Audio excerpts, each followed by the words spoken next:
what Dom just said, by the way. Hey, Sean.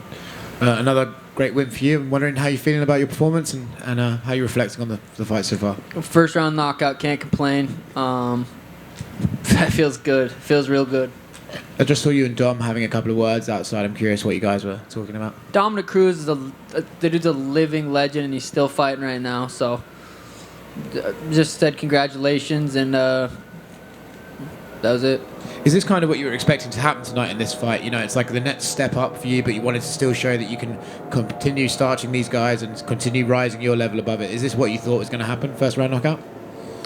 Yeah, to be honest, anytime I get in the octagon, I feel like it's going to be a first-round knockout because I just feel like anybody I fight has never fought somebody like me. And I know a lot of people say that, but it's just, I think it's true when I stand in there.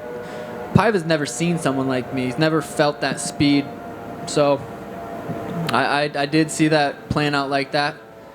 And I want to thank myself for looking at the clock and seeing how much time was left. Because some people, Daniel Cormier, my last fight, he's like, "Oh my God, he's looking at the clock." Like, it's like, what are you talking about, dude? Yeah, I'm gonna look at the clock. If I didn't look at the clock, I wouldn't know how much time I have left. I land a big shot. I don't know how much time I got left. I got to know if should I empty my tank and try to take this dude out, or should I wait and then have the rest of the fight save my energy? You know, so that kind of bugged me. That I kept bringing that up. Oh, he looked at the clock. Oh, he looked at the clock. It's like, dude's a double champ. It's like, what's your IQ? Your fight IQ? Is that not, you know what I mean? You think LeBron James is going to fucking drive the ball down the court and not look at the clock? It's amateur. I feel like DC's getting it from everyone this week. Don't say stupid shit. It's hard, though. That's a hard job. I couldn't do that, his job. I could not sit up there and commentate that many fights and do his job. I would sound like a complete idiot. So yeah. You're one of these guys who, I think, as soon as you step in the cage and you win your fight, people are already talking about the next one, right? Like, who's going to fight next? Who's going to fight next? For you, is there a name? I know that Adrian Yanez was someone you spoke about, but for you, sitting there right now, is there anyone on your mind? No. I don't not want to. I fought 3 times last year, 3 times this year. I feel like every day I just have the fight coming up. So I'm just going to enjoy this and try to not book a fight and just enjoy being with my family and my little princess. And, you know, I'm sure I'll fight in March, April. Who will it be? I don't know. It doesn't really matter. As long as the Sugar Show is fighting, I don't really think people care too much who I'm fighting. First time you're at a press conference this week, the whole thing, does it feel like, I said about raising the level in your fights, does it feel like you're starting to raise your level in the promotion, right? You're starting to become one of the bigger names. I know you already have been, but does this week feel like you're taking that to the next level?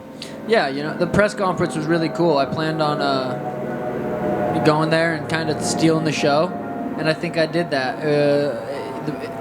I'm in the fight business. A lot of these guys are in the fight game. I'm in the fight business, and I just happen to be really good at fighting. So, you know, I'm just enjoying this whole process. And just to go off of that, obviously you and Cody got into it at the press. I'm wondering if you saw his fight tonight and what you thought of it. Yeah, I did. You know, Cody's also, you know, a legend in his own right, and I'm not going to sit up here and say anything negative about him. He's probably going to have a rough couple days, couple weeks, whatever it's going to be. Nothing really to say about it. Thanks, Sean. Congrats, Sean. Thank you.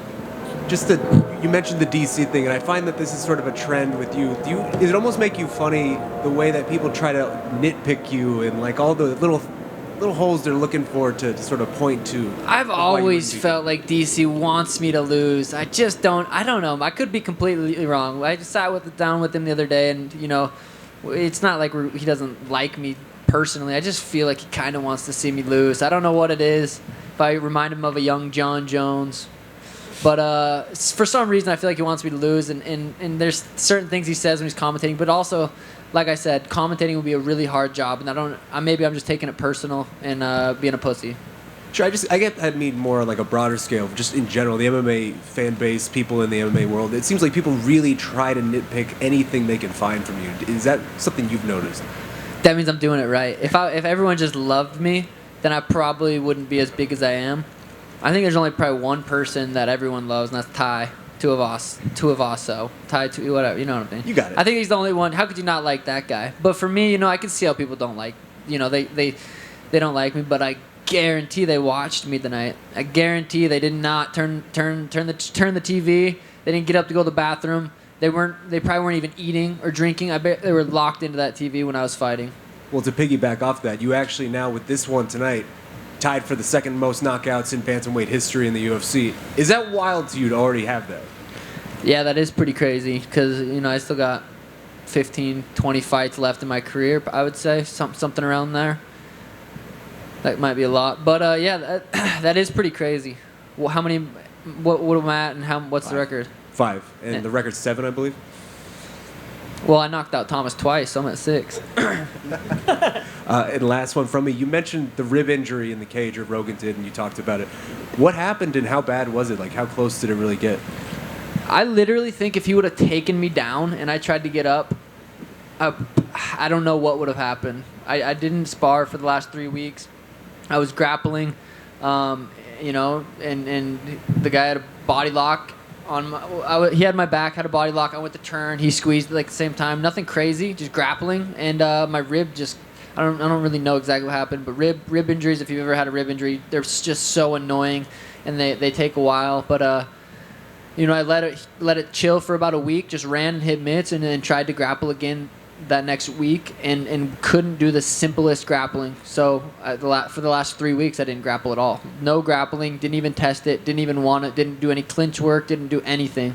I came into this fight planning on him not being able to touch me and just being confident and trusting the work I put in.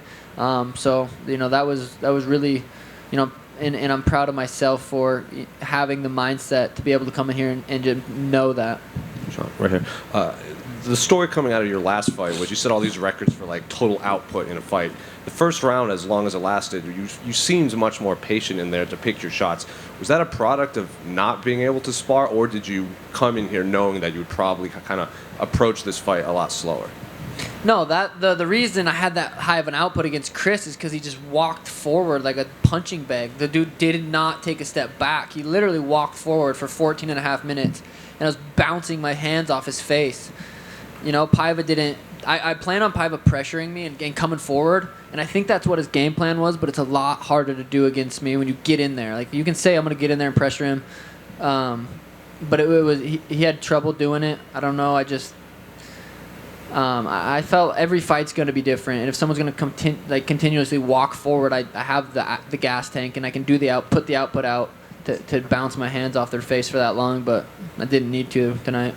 What were you guys saying to each other at the end? I saw you guys kind of hugging it out. I just said, you're a tough dude, just keep fighting, but I just, said it was nothing but respect for him, and anybody I fight, I feel the same way. I feel like that with anybody on the UFC roster, just told him to keep fighting, and he's tough. And finally, when they raised your hand and they announced that you were the winner, your eyes were closed and you kind of looked like you were soaking it in, and then you opened your eyes, you were looking up. What was going through your mind? Yeah, I've done that the majority of my fights. I like to just, it's easier to go inwards when you're not taking all this in, and I just, closed my eyes and really was just enjoying that and feeling, hearing Bruce and just really just taking in the moment. There's Sean right here. Sean, if on Monday they have a number next to your name, what should your fans do with all their unranked champ merchandise? Well, it actually works out nice because the unranked champ, I'm 15-0 right now. The jerseys, the shirts, everything says 15, and if I'm ranked 15, it'll all be all right. It'll make sense. That was smart thinking. Another question. Dana White did an interview and he said, we're taking our time with Sean O'Malley. He's not Hamza Chimaev, was the example he gave. Was that fair, or did you feel like, I think I could be Dana? Dana's opinion isn't gonna, that's his opinion. I'm not gonna take anybody's opinion personal. So if that's what he thinks, he's the boss. I'm just gonna listen to Dana.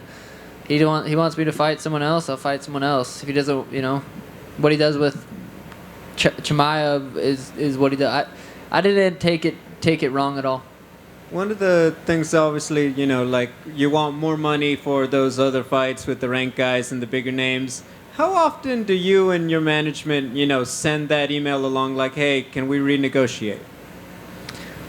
I learned to not talk about fighter pay or any of that, so. Congrats. Thank you. Sean here in the back. You mentioned in the post-fight interview that you'd watched a bunch of Canelo fights, and that's what inspired you to sort of finish the way that you did. Could you sort of expand upon that a little bit? Is Canelo somebody who you take inspiration from or look up to in any way? Kinda. I mean, he's one of the best boxers in the world, probably of all time right now. But really, we were watching Prince Nassim, Roy Jones, Canelo. Just we were watching a bunch of different boxers highlights before the fight. It's something we do every fight day. You know, we watched some of the greatest boxers and kickboxers, MMA strikers. We just watch their highlights and get ready for the fight. But yeah, watching those boxers just unload those combinations up against the ring's pretty cool, and it happened to work like that tonight. And what's your take on? There's a lot of MMA fighters crossing over into boxing. What's your take on all that?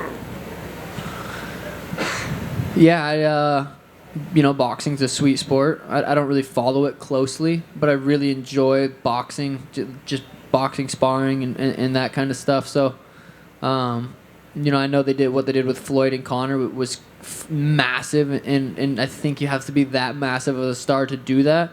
So, I'd like to continue growing my star and, doing something like that down the road.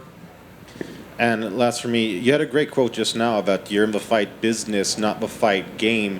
What would your advice be to young, aspiring, up-and-coming fighters who want to sort of make the kind of money that you do and have a kind of star power that you have?